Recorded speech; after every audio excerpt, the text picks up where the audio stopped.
There you go. Okay, so in this video, we're going to have a look at how we can use a Smart Board once we're in the classroom using the pens and rubber that's part of the board.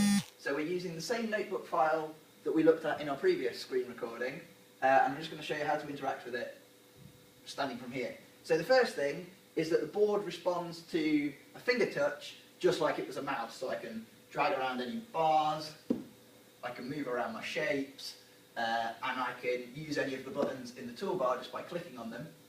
For anyone that's quite short, it might be helpful if you press that arrow, you can bring the toolbar down to the bottom where it might be a bit more reachable.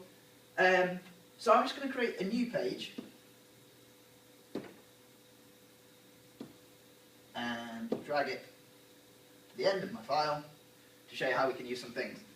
So if I pick up a pen, we can see that the board automatically changes to pen controls where we can configure the different colours and stuff, but by default, because I've picked up a black pen, it's going to be black.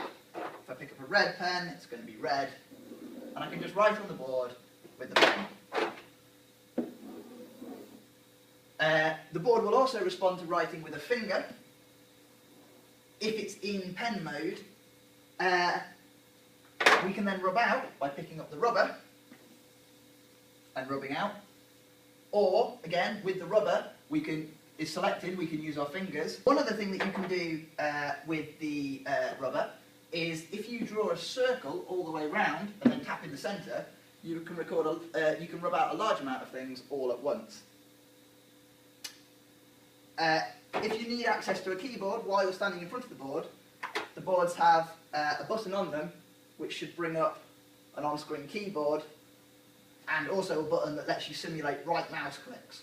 So if you press the button and then click, it gives you a right mouse click. Press the keyboard button again to get rid of the keyboard.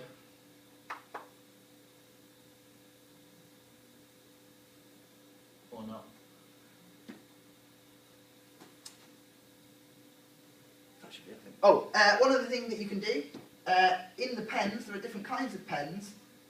The calligraphic pen, calligraphic? Don't know.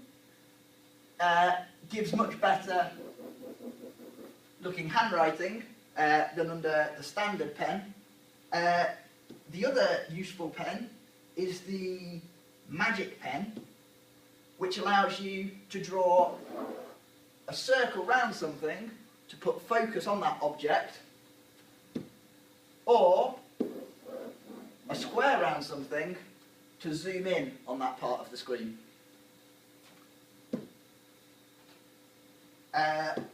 There are other kinds of pens. The shape recognition pen will approximate drawn shapes to more accurate shapes, though it is not always as accurate as you might want it to be. And some of the other pens in there you can play with as well. That's how you use a SmartBoard if you're stood in front of it in the classroom. And that's the end of this video.